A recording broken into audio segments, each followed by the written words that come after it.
with us for more on our top stories and others, please visit our website. It's channelstv.com and on youtube.com/channelsweb. Log on to m.channelstv.com to watch us on your mobile device or download the Channels TV app for Android, iOS and Windows devices from their respective stores. The Channels TV and Channels 24 app will give you access to news and updates. You also have the Eyewitness feature with which you can share those pictures, videos or news of happenings around you. Just install the app, then tap and swipe to reveal the menu and follow the instructions to share those pictures, videos or other happenings around you. With a recent rise in reported cases of domestic and sexual violence, the government has been asked to look for ways to bring the perpetrators to book.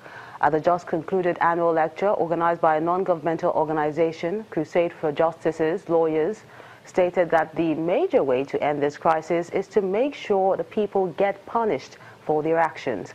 Our correspondent Victoria Ido tells us more.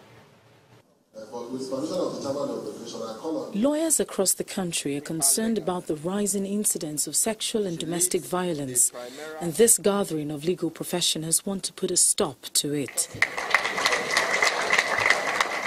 Reported cases of domestic violence has risen to 950 cases in the last 1 year, a reason why this interactive session between lawyers, non-governmental organizations and the representatives of the Lagos State government becomes even more urgent. With deep Socratic blend. First, some important questions need to be asked.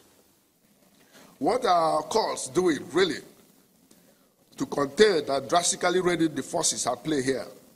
What are the non-governmental organizations doing to arrest these developments?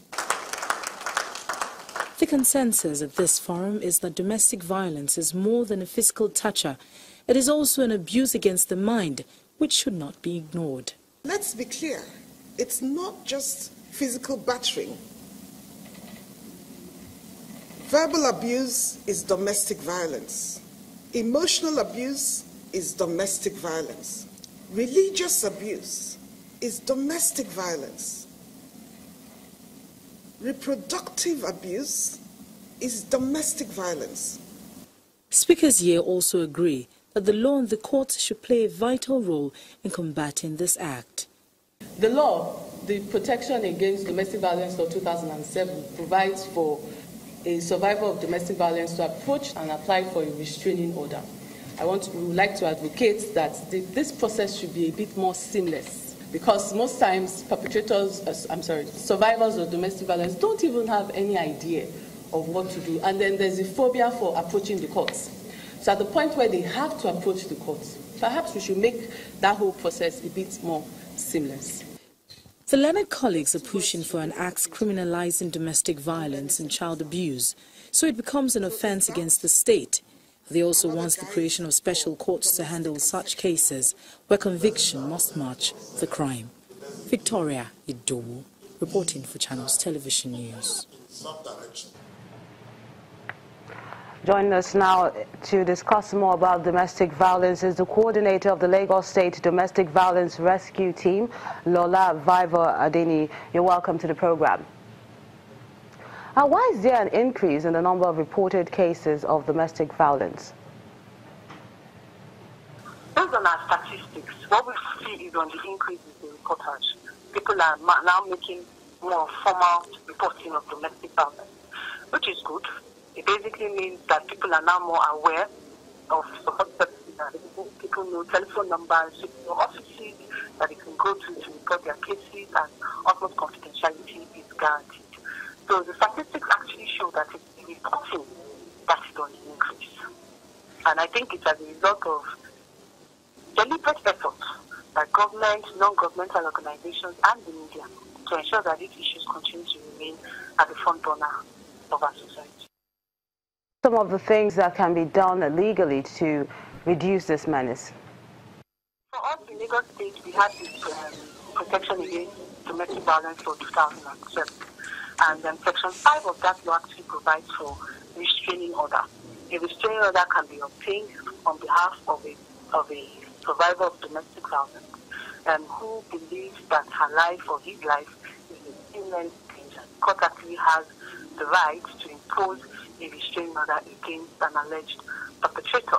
And we found out that in itself, that order goes a long way in encouraging the survival of domestic violence to even further pursue justice. So at the point where they activate, at the point where they get to court to obtain a restraining order, they feel that they are not alone. They feel that there's a support system available for them, and they feel that they can be heard in a non-judgmental environment. So that application for restraining order goes a long way in curbing these menaces. I think ultimately what we used to curb these menaces, we have to continue with our awareness and sensitization programs. We don't want to just be responding to these cases. We want to be able to prevent, we want to be able to reduce the chances of it happening. And that's why we have to do a lot of enlightenment, sensitization, awareness. We have to continue to engage the gatekeepers, traditional rulers, first responders, and religious leaders, people that most of these cases will go to first before it gets to government. We need to encourage them, engage them, train them so that they know what to do, how to respond to these kind of cases, because we mustn't forget that domestic violence is actually also a criminal offense. On that, can criminalizing it actually help stop domestic abuse? Okay, so at the moment, the protection against domestic violence that I made reference to earlier on does not criminalize domestic violence itself. That law is actually quasi-civil and criminal law. But we have relevant provisions in the criminal law as amended in 2015 that actually provide for offences that the perpetrator of domestic violence can be charged under.